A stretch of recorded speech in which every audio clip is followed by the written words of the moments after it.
Hello everyone, welcome to our channel Gyanshree classes. So guys, आज के इस वीडियो में हम डिस्कस करेंगे क्वेश्चंस जो कि हमारी टेस्ट सीरीज चल रही है, उसी से रिलेटेड है। यूनिट नंबर 5 का पाठ्यचर्या अध्ययन करिकुलम स्टडीज। तो द फर्स्ट क्वेश्चन इज, निम्नलिखित में से विद्यार्थी मूल्यांकन का मुख्य उद्देश्य क्या है।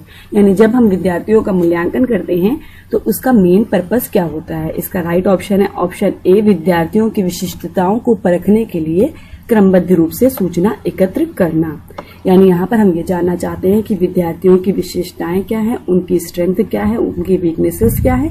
इन सब का अध्ययन करने के लिए हम उनका मूल्यांकन करते हैं और मूल्यांकन के आधार पर हम एक परिणाम पर पहुंचते हैं कि विद्यार्थी किन किन चीजों को करने में सक्षम है, कहाँ उसकी कमियां हैं। तो कमियों और शक्तियों को, स्ट्रेंथ एंड वीकनेसेस को जानने के लिए हम विद्यार्थियों का मूल्यांकन करते हैं ताकि हमें सूचना क्रमबद्ध रूप से सिस्टमेटिक फॉर्म में प्राप्त हो सके। क्वेश्चन नंबर 2 देखिए, किसी स्कूली व्यवस्था में यह संदेश देने पर बल दिया जाता है कि शिक्षक ज्ञान का एकमात्र स्रोत है, इसे क्या कहा जाता है। इसे अव्यक्त पाठ्यचर्या कहेंगे, क्योंकि अव्यक्त पाठ्यचर्या में हम इस बात पर बल देते हैं कि शिक्षकों की संप्रभुता महत्वपूर्ण है, शिक्षकों का महत्व अधिक है और जो पाठ्यचर्या है उसमें शिक्षकों की सत्ता पर बल दिया जाए। तो ये अव्यक्त पाठ्यचर्या से रिलेट करता है। क्वेश्चन नंबर 3 देखिए, निम्नलिखित में से कौन सा क्रियाकलाप समुच्चय लेखन कौशल हेतु पाठ्यचर्या फ्रेमवर्क के विकास में सर्वाधिक प्रासंगिक माना जाता है। तो इसका राइट ऑप्शन है ऑप्शन बी। यानी जब हम पाठ्यचर्या फ्रेमवर्क बनाते हैं तो किन स्टेप्स को फॉलो करते हैं। तो उसमें सबसे पहले हम प्लानिंग करते हैं, योजना बनाते हैं कि हमें पाठ्यचर्या फ्रेमवर्क किन विद्यार्थियों के अनुरूप बनानी है, उनकी आकांक्षाएं क्या है, उनकी आवश्यकताएं क्या है। उसके बाद हम उसका आकलन करते हैं कि जो भी हमने पाठ्यचर्या फ्रेमवर्क के लिए प्लानिंग की है वो उचित है या नहीं। उसके बाद निर्माण की अवस्था में हम उचित विधियों प्रविधियों के साथ साथ रणनीतियां बनाते हैं, स्ट्रेटेजीज बनाते हैं पाठ्यचर्या फ्रेमवर्क के लिए। उसके बाद यदि हमारी पाठ्यचर्या फ्रेमवर्क उचित बनती है और अपने उद्देश्यों के अनुरूप बनती है तो हम उसको रिसाइकिल कर देते हैं, उसकी पुनर्रचना कर देते हैं, दूसरे व्यक्तियों पर भी क्रियान्वित कर देते हैं। तो इस तरीके से इसका स्टेप फॉलो करते हुए हम पाठ्यचर्या फ्रेमवर्क को बनाते हैं। क्वेश्चन नंबर 4 देखिए, पाठ्यचर्या परिवर्तन और सुधार सुनिश्चित करने में भारत के संदर्भ में निम्नलिखित में से किसकी भूमिका निर्णायक होती है। यानी जब हम पाठ्यचर्या परिवर्तन करते हैं तो किन व्यक्तियों की भूमिका निर्णायक होती है। तो विद्यार्थियों के प्रति दृष्टि की भूमिका बिल्कुल निर्णायक होती है। हम विद्यार्थियों के अनुरूप पाठ्यचर्या का परिवर्तन करते हैं। हम देखते हैं कि विद्यार्थियों की आवश्यकताएं क्या है, उनकी आकांक्षाएं क्या है, वो किन चीजों को करने में सक्षम है, किन चीजों को सीखने में अपनी क्षमता दिखा सकते हैं। तो इन सबको देखते हुए हम पाठ्यचर्या परिवर्तित करते हैं। उसके बाद बी देखिए, विद्यार्थी अध्यापकों के प्रति दृष्टि की भूमिका, बिल्कुल उसको भी ध्यान में रखा जाएगा। हमें ये देखना होगा कि जो हम पाठ्यचर्या परिवर्तन कर रहे हैं उसको अध्यापक कितने अच्छे तरीके से प्रेजेंट कर सकते हैं, वो कितने सक्षम है नई पाठ्यचर्या को समझने में और समझाने में। तो इसकी भूमिका भी निर्णायक होती है। माता पिता की प्रतिक्रिया की भूमिका निर्णायक नहीं होती है। हम माता पिता से ये रिलेट नहीं करेगा, क्योंकि शैक्षणिक प्रशासकों की भूमिका ये भी निर्णायक होती है। हम शैक्षणिक प्रशासकों की भूमिका भी देखते हैं। इस तरीके से ए, बी और डी, यानी हमारा option number B is the correct option. Question number 5 देखिए, एक शिक्षक एक पाठ्य वस्तु को क्रियान्वित करने के लिए उपयुक्त शिक्षण विधि का चयन करने की समस्या से ग्रस्त है। दर्शन की कौन सी शाखा उसकी एक समस्यात्मक स्थिति को अत्यधिक उपयुक्त रूप से वर्णन करेगी। तो इसका राइट ऑप्शन होगा ज्ञान मीमांसा।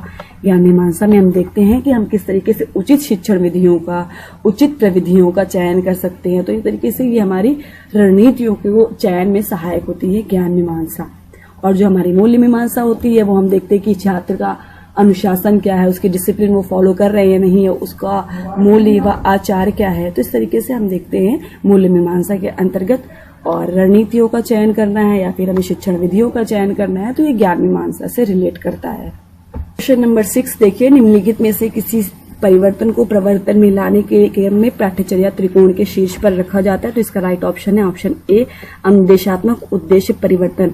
पाठ्यचर्या त्रिकोण का मतलब ये होता है कि जब सबसे पहले हमको देखना होता है कि अनुदेशात्मक उद्देश्य परिवर्तन क्या है, सबसे ऊपर हम उसको रखेंगे। उसके बाद हम उसी के अनुरूप अधिगम प्रक्रियाओं का संचालन करेंगे। अधिगम प्रक्रियाओं के संचालन के बाद अंत में हमें परिणाम प्राप्त होगा। तो इस तरीके से पाठ्यचर्या परिवर्तन के त्रिकोण के शीर्ष पर हम अनुदेशात्मक उद्देश्य परिवर्तन को रखते हैं। क्वेश्चन नंबर 7 देखिए, निम्नलिखित में से कौन सा कथन पाठ्यचर्या की अवधारणा की सही व्याख्या करते हैं? पाठ्यचर्या प्रश्न पत्र बनाने के लिए एक पुस्तिका है। ये उतना ऑथेंटिक आंसर नहीं लग रहा है। बी देखिए, पाठ्यचर्या का अर्थ अधिगम अनुभवों का प्रासंगिक समुच्चय है। बिल्कुल, हम पाठ्यचर्या में अनुभवों को महत्व देते हैं, यानी एक्सपीरियंस महत्वपूर्ण होते हैं हमारे। उसी के आधार पर हम पाठ्यचर्या बनाते हैं, पाठ्यचर्या का निर्माण करते हैं, पाठ्यचर्या को प्रस्तुत करते हैं। पाठ्यचर्या शिक्षा के उद्देश्यों के अनुरूप होनी चाहिए। बिल्कुल, ये भी सही है। अगर पाठ्यचर्या शिक्षा के उद्देश्यों को अनुरूप नहीं है तो वो अपने उद्देश्य में कभी कामयाब नहीं हो सकती, कभी भी अंतिम अवस्था तक नहीं पहुंच सकती। पाठ्यचर्या प्रविधियों का एक नेटवर्क है। पाठ्यचर्या का तात्पर्य क्रियान्वितकारी और मूल्यांकन तर्क रणनीतियों से है। बिल्कुल, ये होगा ऑप्शन में। उसके बाद एफ देखिए, पाठ्यचर्या शिक्षकों और मूल्यांकनकर्ताओं के लिए एक मार्गदर्शक है। तो इसका राइट ऑप्शन है B, C, E and F, option number 3। Question number 8 देखिए, निम्नांकित में से कौन सा मुक्त और दूरस्थ शिक्षा पाठ्यक्रम में शैक्षिक प्रौद्योगिकी के अनुप्रयोग के उदाहरण हैं? तो मॉड्यूलर अनुदेशात्मक सामग्री, बिल्कुल इसका प्रयोग किया जाता है दूरस्थ पाठ्यक्रम में। वृहत मुक्त ऑनलाइन पाठ्यक्रम, बिल्कुल जिसे मॉक कहते हैं। मॉक में हमें फ्री में कंटेंट मिलता है, फ्री में वीडियोस मिलती हैं, जिसके माध्यम से हम अपनी शिक्षा अधिगम प्रक्रिया को आगे बढ़ा सकते हैं। ये और दूरस्थ शिक्षा पाठ्यक्रम में इसका बहुत बड़े पैमाने पर प्रयोग भी किया जा रहा है। एडुसैट आधारित अनुदेशन, तो ये भी होगा ए, सी और डी इसका राइट ऑप्शन होगा, यानी option number first A, C and D. Question number 9 देखिए, निम्नलिखित में से कौन सा कारक पाठ्यचर्या में परिवर्तन को प्रभावित करते हैं? या जब कभी भी हम करिकुलम चेंज करते हैं तो कौन कौन से ऐसे फैक्टर हैं जो इसको प्रभावित करते हैं या किसको ध्यान में रखा जाता है? तो पाठ्यचर्या परिवर्तन में सामाजिक सांस्कृतिक संदर्भ, बिल्कुल इसको ध्यान में रखा जाएगा, क्योंकि जब कभी भी हम पाठ्यचर्या में परिवर्तन करते हैं तो हमें ये देखना होता है कि वहां का समाज कैसा है, वहां के सामाजिक सांस्कृतिक संदर्भ कैसे हैं, उसी के अनुरूप हमको पाठ्यचर्या में परिवर्तन करना होता है। जैसा समाज होता है वैसे वहां की शिक्षा व्यवस्था होती है। तो हमें ये ध्यान में रखना चाहिए कि शिक्षा व्यवस्था समाज के अनुरूप हो, पाठ्यचर्या परिवर्तन सामाजिक सांस्कृतिक संदर्भ में हो। उसके बाद राजनीतिक सरोकार, इसको ध्यान में इतना नहीं दिया जाता है, ध्यान में नहीं रखा जाता है। Question number C, option C देखिए, राष्ट्रीय प्राथमिकताएं, बिल्कुल इसको ध्यान में रखा जाएगा। क्या राष्ट्र की प्राथमिकता है? राष्ट्र लोकतांत्रिक है, तो पाठ्यचर्या में भी हमें लोकतंत्र के मूल्यों को ध्यान में रखना चाहिए। उसके बाद धार्मिक संबद्धता, इसको ध्यान में नहीं रखा जाता। और हितधारकों की आवश्यकताएं और आकांक्षाएं, ये बहुत महत्वपूर्ण होता है। हमको ये देखना है कि हमारे विद्यार्थी जो हैं उनकी क्या आवश्यकता है और पाठ्यचर्या में परिवर्तन उसी आवश्यकता के अनुरूप होना चाहिए। तो इस तरीके से हमारा ए, सी एंड ई, यानी option number 2 is the correct option. तो चलिए आगे बढ़ते हैं क्वेश्चन नंबर 10 की तरफ। मूल पाठ्यचर्या किस पर बल नहीं देती है? यानी कोर करिकुलम हमारा किस पर बल नहीं देता? तो ये समस्या समाधान पर बल नहीं देता है। इसके अतिरिक्त ये प्रजातांत्रिक प्रक्रियाओं पर, विषय वस्तु के सुपरिभाषित पिंड पर और विभिन्न विषय वस्तु के एकीकरण पर, इन सब पर बल देगा, लेकिन समस्या समाधान पर इतना फोकस नहीं करता है। क्वेश्चन नंबर 11 देखिए, निम्नलिखित में से कौन सी विचारधारा ज्ञान व मानव मूल्यों पर बल देती है? तो इसका राइट ऑप्शन है प्रयोजनवाद। प्रयोजनवाद हमारा ऐसा दार्शनिक विचारधारा है जो इस बात पर बल देता है कि मानव ही सबसे महत्वपूर्ण है, मानव की भूमिका सबसे महत्वपूर्ण होती है। ये बात करता है भूखे पेट प्रार्थना नहीं की जा सकती। इसका मतलब ये है कि आध्यात्मिकता से पहले हमें मानवता को महत्व देना है। तो इस तरीके से प्रयोजनवाद मानव मूल्यों पर बल देती है। क्वेश्चन नंबर 12 देखिए, पाठ्यचर्या विकास के जमीनी प्रतिमान में निर्णय कौन लेता है? तो इसका राइट ऑप्शन है डी, अध्यापक। ग्राउंडेड मॉडल में हमारे जो अध्यापक होते हैं वो महत्वपूर्ण निर्णय लेते हैं और वही जिम्मेदार होते हैं। क्वेश्चन नंबर 13 देखिए, पाठ्यक्रम को विद्यालय में विद्यार्थी द्वारा अर्जित उन सभी अनुभवों का योग माना जाता है। इस दृष्टि से अनुभवों का कौन सा अधोलिखित संयोजन अनुरूप होगा?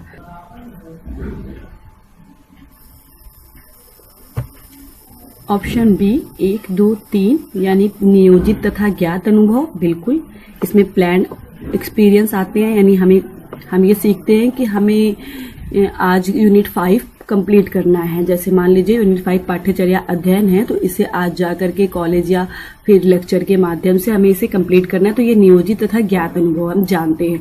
अनियोजित तथा अज्ञात अनुभव वो अनुभव होते हैं जो पहले से प्लान में नहीं होते हैं।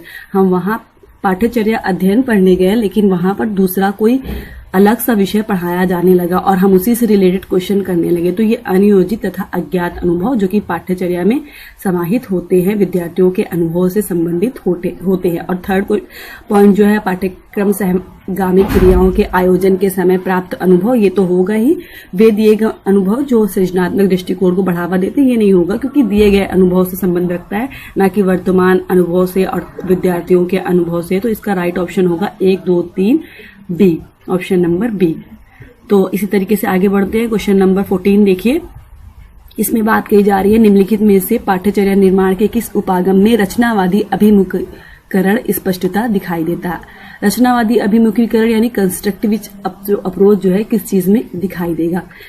अधिगम कार्यों के कार्य विश्लेषण में, पाठ्यक्रम निर्माण का मूल्यांकन उपागम में, पाठ्यक्रम विकल्प के साधन के रूप में अवधारणा मानचित्रण, पाठ्यक्रम में इनपुट प्रक्रिया पर बल देना। तो इसका राइट ऑप्शन है पाठ्यक्रम विकल्प के साधन के रूप में अवधारणा मानचित्रण।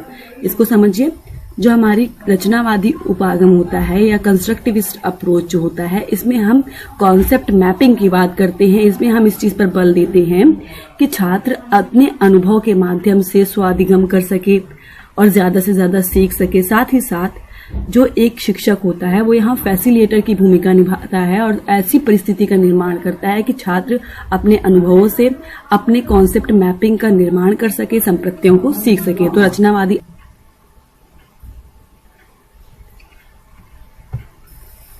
क्वेश्चन नंबर 15 देखिए, जो लास्ट क्वेश्चन है इस वीडियो का। पाठ्यक्रम निर्माण की प्रक्रिया का निम्नलिखित में से कौन सा एक अनिवार्य घटक है, यानी जब हम पाठ्यचर्या निर्माण करते हैं तो उसमें कौन सा घटक महत्वपूर्ण होता है। समुदाय की जनांग की विशेषताएं, माता पिता का विकास सूचकांक, ये नहीं होगा। अनुदेशन के इनपुट प्रक्रिया और आउटपुट पर विचार करना, बिल्कुल ये होगा। अनुदेशन के इनपुट, हम जो इंस्ट्रक्शन दे तो हमारा इनपुट क्या होगा, आउटपुट क्या होगा, इस पर हम विचार करते हैं कि हम अच्छे से इनपुट दे ताकि हमें जो रिजल्ट मिले वो बहुत अच्छा मिले, हमारा आउटपुट या परिणाम बहुत अच्छा आया। तो पाठ्यक्रम निर्माण में हम ऐसे घटक को सम्मिलित करते हैं। तो थैंक यू सो मच। अगर आपको ये वीडियो पसंद आती